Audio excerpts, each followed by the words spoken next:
Welcome to something I like to call VintageTech Minis, where I usually talk about something that may not potential for a future episode of VintageTech, something modern vintage, or an update to a previous episode. And I know episode 27 of Bang Vintage, it's going to be an update of 4 episodes, but I think I should do this one's quickie.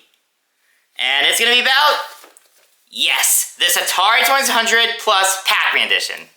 Now, originally, the Atari 2600 Plus was released in 2023, and can play both Atari 2600 and 7800 games. In fact, an updated version called 7800 Plus was released, which is basically the same one, just with different firmware. In fact, the firmware was layer folded back into this Pac-Man edition, and this will be this video's focus. I actually pre-ordered this thing back in October, and it took about a while for it to arrive, but it finally came. And oh, this one's gonna be real cool. Now, there's a reason why I want to get this, which I'll get into at the end of the episode, at the end of this video. Now, apologies, everything sounds a bit odd, but try to interpret what I'm saying. Now, before we get into the main event, I should use this VintageTech Mini as an opportunity to update on the original VintageTech Atari 2600 episode back in 2022. I still have my old Layer 6 switch model, and it still works, sort of. The game switch has images when selecting games. Sometimes it doesn't work. Come on! Other times it skips to another game. Other than that, nothing important was broken. Good? Though my 2600 has accumulated some dust, that's nothing to worry about, I guess. Yeah, and even then, these RF signals can usually get in the way. Let me show you what I mean.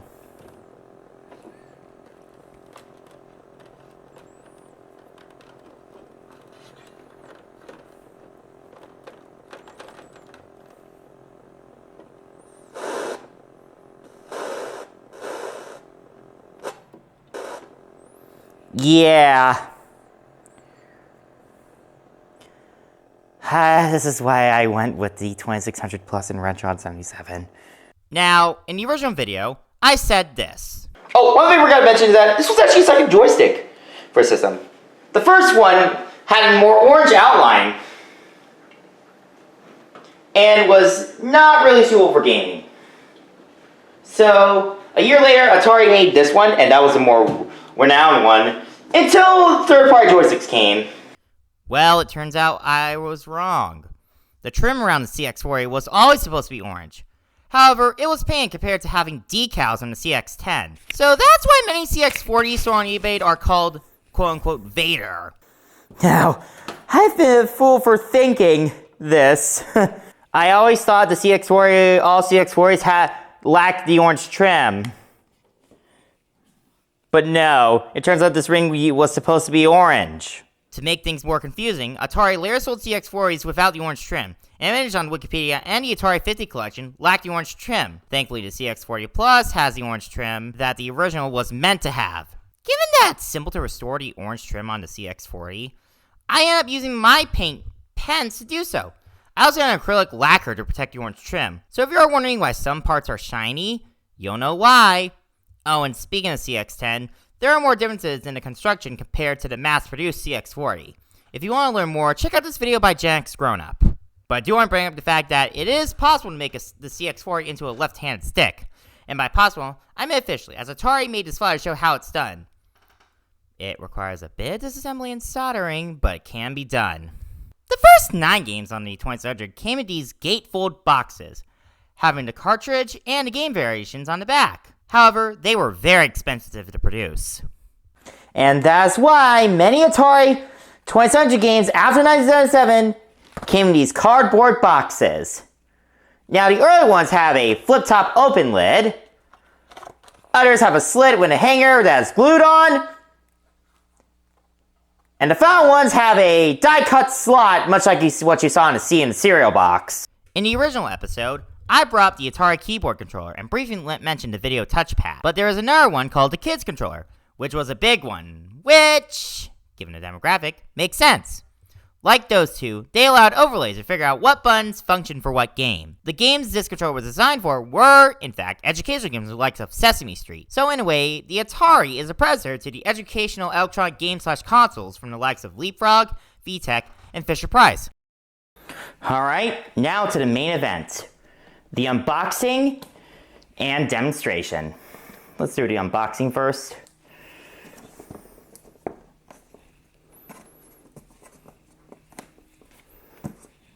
Ugh, man, I really hate how most box manufacturers always use these circle tapes. They require a razor knife to open. Come on. Come on. Oh, wait, I got ahead of myself. I need to show you the back. Here's what the contents include.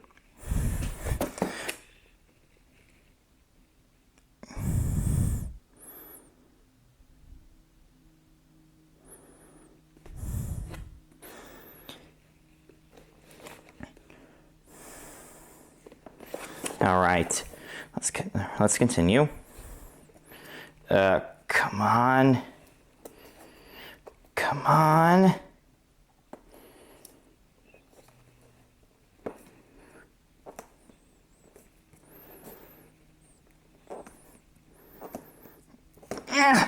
Fuck. Ugh. Oh, there we go. All right, here goes. Wow, look at that.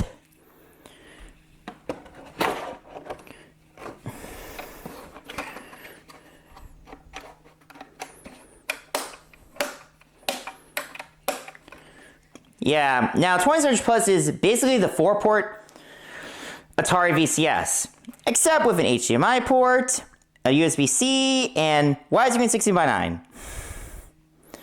What, the 4... I'm gonna set the 4x3 because that's how most Atari games are. I'm gonna set the difficulty B, and yeah. Oh, here we have you as a man for the Pac-Man double feature, which is for the Atari 2600. Wow, remembering games come in these really cool manuals. Oh, there's Missile Command Delta.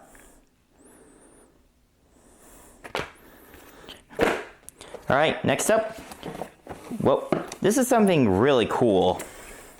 First, we got the Pac-Man double feature cartridge, which came in a cardboard sleeve. In fact, the Atari 2600 Plus cartridges released for Atari Plus platforms came in these cardboard sleeves, which is almost similar to an 8-track, believe it or not. And then, what else do we have? Just cardboard. A USB-C to A cable. Oh, and a power adapter is not included, so provide yourself. Ah, jeez. Why are so many companies using power adapters? Those are costly as excuse to not include it. Then what we have here is the wireless Pac CX40 joystick. And wow. And oh, this one uses a charge battery. And then we have these dongles, which is USB and 9-pin. We'll test them out later. And finally, what's in this side?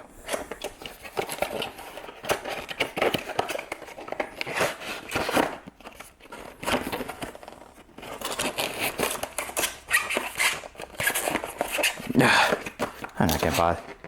I figured I was wrong. Yes, I did. The HDMI cable and... Oh, look! Another Type-C Type A cable.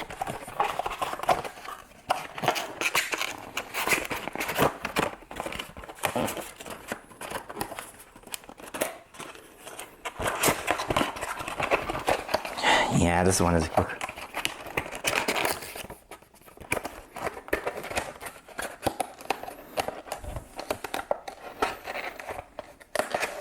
Yeah. Now, how does it compare to the original 2600, released in 1977? Well, if it's already obvious, the 2600 Plus is smaller compared to this one. And this is the 6-switch model, like I mentioned. Well, we both have on, off, the black and white. Although the switches are different compared to this one. They're more snappy compared to the original. And I think that's a thing that's good for reliability. Oh. And then because we're still moved to the back, unlike the original one.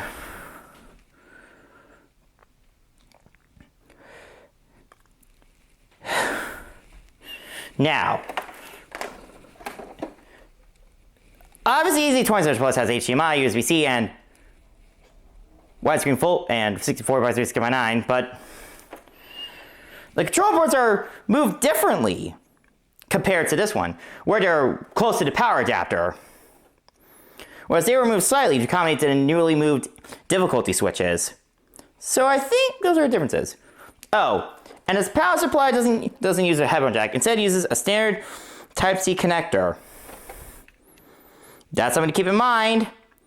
Plus, it's a little more easier to use than find proprietary interfaces. Okay, time to talk about this wireless CX40. Now, this is a Pac-Man theme. As you can see, it's yellow with Pac dots and a picture of yellow Hungry Hero himself. Feeling-wise, it almost feels like you're playing on the CX40 or CX10. Or that Hyperkin joystick that I have. And anyway, we saw the same rubber feet. It's funny how this rubber feet's in the same awkward position, despite that there's no wire coming out. Possibly to keep the plastic molds. On the subject, wireless, here are the dongles.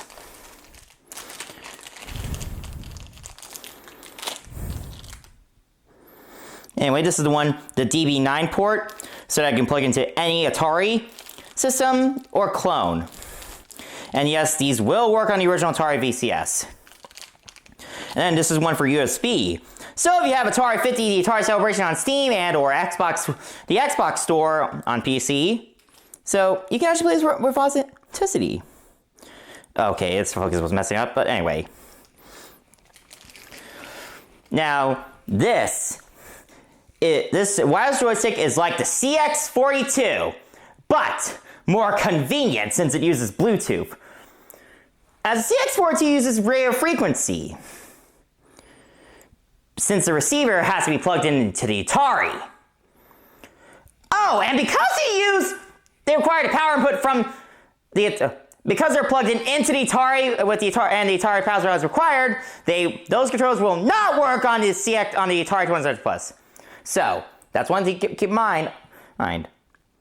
Man, this is gonna be a cool one to use.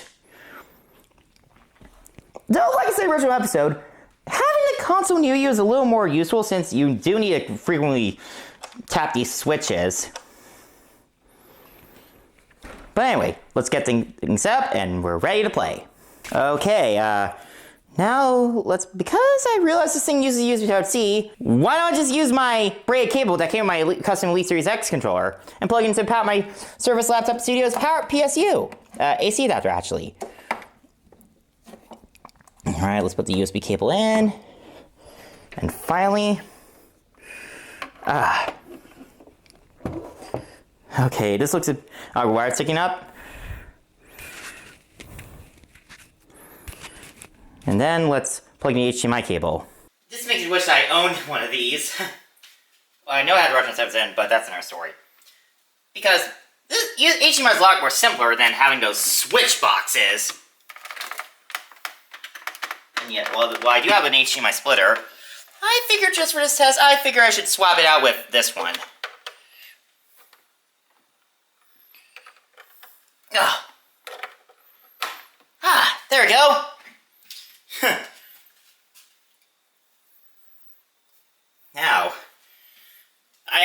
move my keyboard, my 8-bit Duke keyboard away from here just so I get enough space. Oh, and the mouse too. Anyway, we're ready to play. Well, almost, because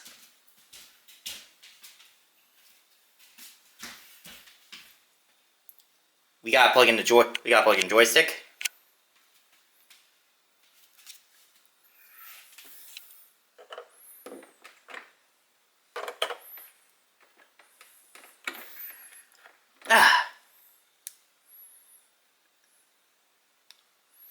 Now, this is actually, much if you use Bluetooth devices before, it requires some pairing to do. Oh, right. And myself. So, what better way to start is than with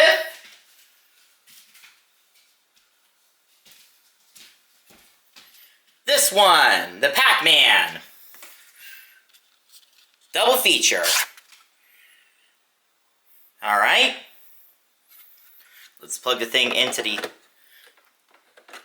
Atari. Oh, and this one also features dip switches. Ugh. Ugh. Oh dear, this is... Change it. Let's change it. Let's check the manual and see what dip switches use. Oh. It only uses one dip switch. That's simple. Alright. Take two. Oh, I realized I have it upside down. Oops. There we go. Alright. Time to play some Atari.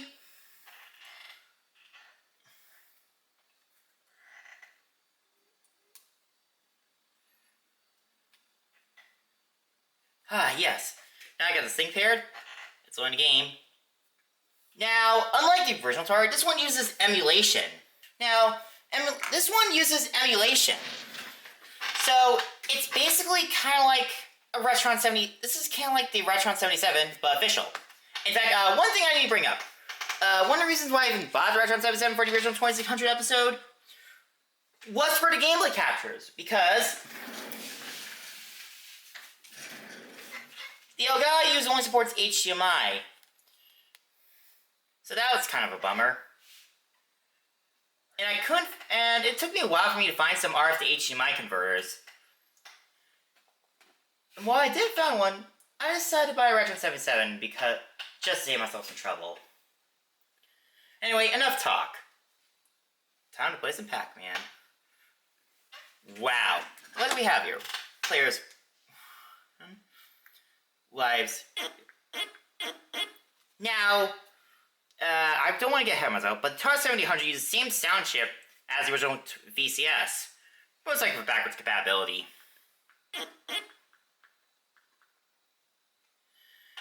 Alright, let's try with this new 7800 Homebrew.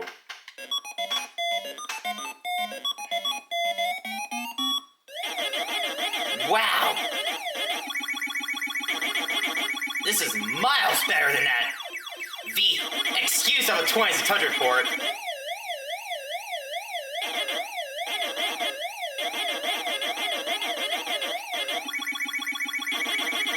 Oh, Cherry! It's funny how the Atari 7800 got mixed Pac-Man and not the regular Pac-Man.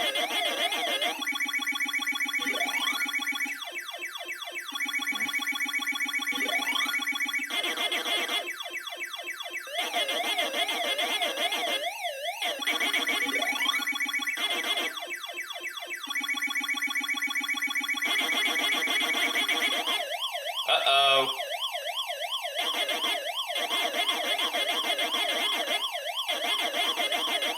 Come on. Ugh. Damn it.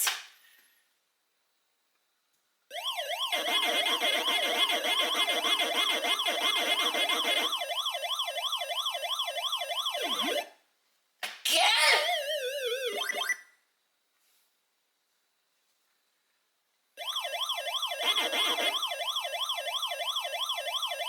All right.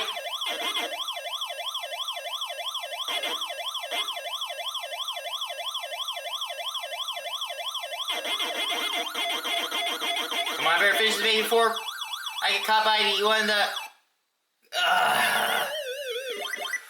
Well, I think that's... Alright, let's take a look at how bad that excuse of that 2600 port came to be. What it looks like on this. Oh, and by the way, actually, I still have the original Infamous Pac-Man one. Yeah. Anyway, I gotta see how this one plays. Fingers. Oh wow.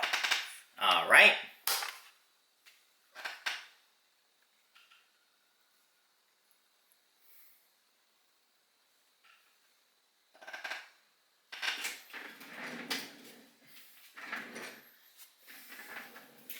Alright, let's take a look at the game variations for the original.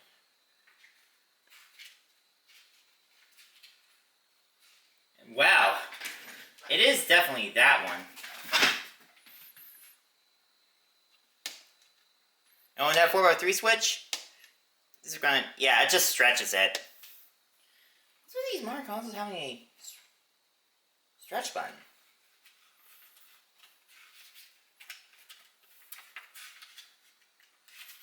Oh. Four widths.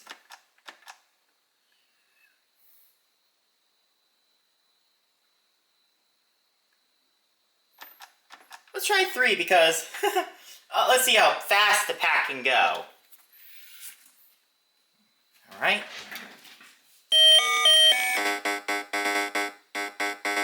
Yeah, listen. There's still the flickering ghost.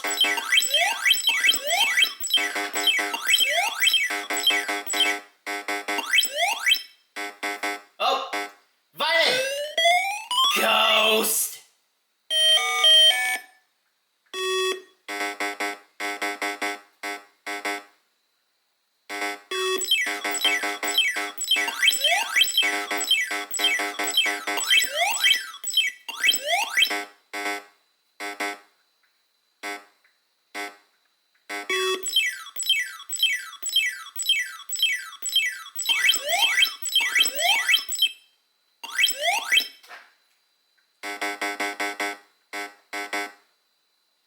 Let's hope I can finish this maze.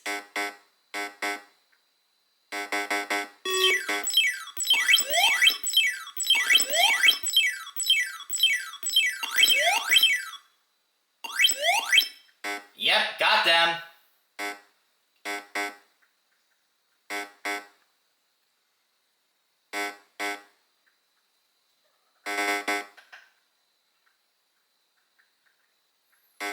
Yes! Clear it! Now I want to see the black and white. Ah, yes it did. It still works. Of course, I want to try out a real 2600 cart.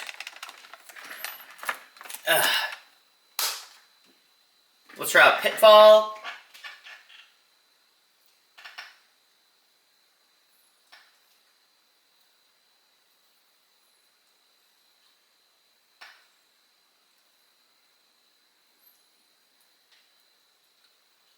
Oh, no game detected. Oh, we're right back. There we go! Alright. Yes, it does play all your Atari 100 games as well.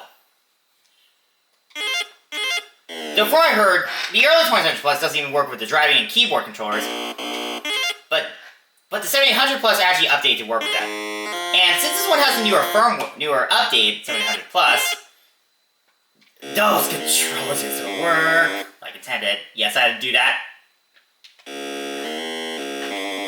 Come on! Oh, well.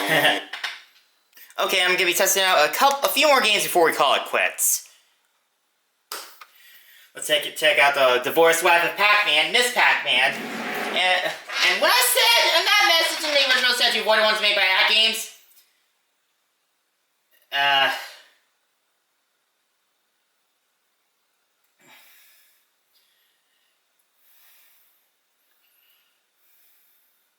Yeah, that's why. You know, Hack Games got a lot of flack for their Sega stuff. But nowadays, Pac-Man is the one only reason why people hate Hack Games. Anyway, let's get back on topic.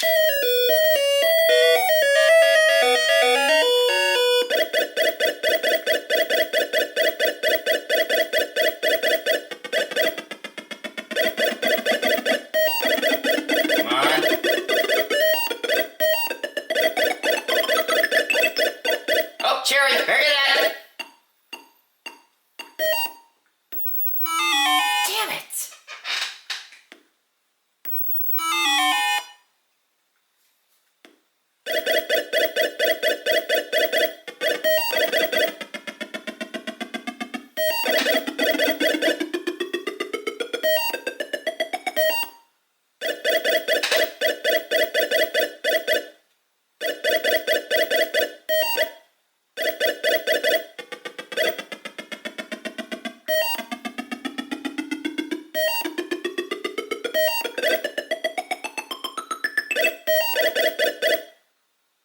Oh, time for the perfect surprise.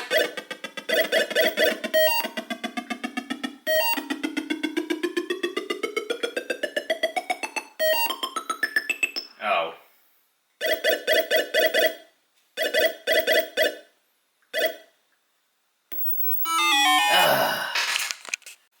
Now, I gotta try out Junior Pac-Man, which isn't like Pac-Man or Miss Pac-Man, because the screen scrolls.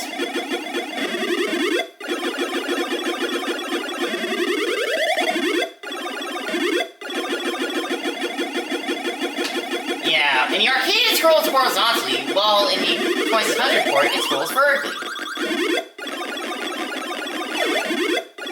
Yeah.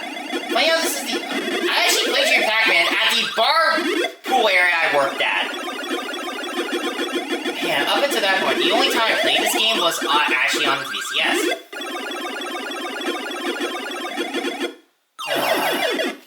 Of course, I got one more thing to test. And I'm gonna try out these PAL controllers. And let's play some Breakout with these. Now, Atari also sold update version of these that includes a dip switch multi-cart, but I've had the original, so I think let's try these out. Though these are a bit jittery.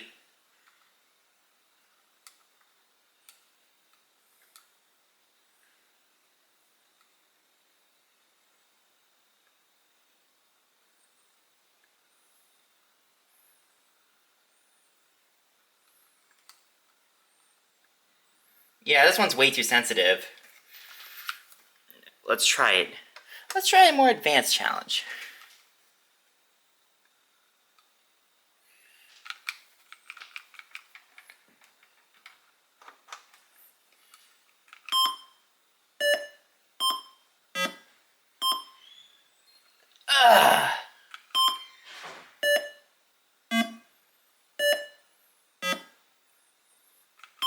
Okay, I'm done.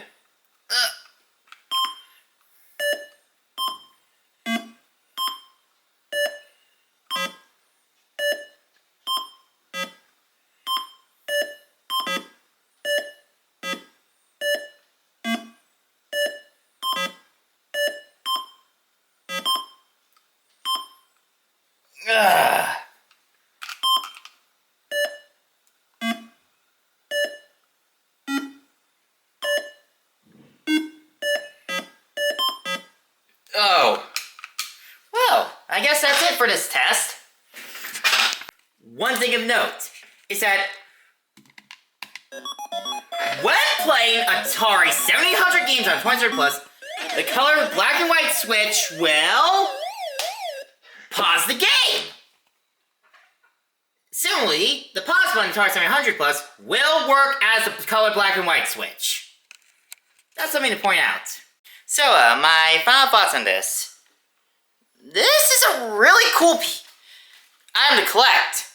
If you rather play Atari games by the old school cartridges, and those who don't want to worry about using the RF switch box, and especially with the 2600 wood grain units, if the RF cable breaks. And so this is the Atari 2600 for you. But of course, I need to address the elephant in the room. Why did I even buy Atari 2600 Plus? Well, for one thing, I want something official for Atari that can play actual 2600 games, outside of game compilations like the Atari 50. In fact, the majority of images from this video actually came from that game. But also, and there's another reason for that. I know I'm going to be collecting Atari 7800 stuff. That's right, Atari 7800 will be in VintageTech. Though not in Season 2, but in Season 3. So, anyway, I guess that's it for this mini video. See ya!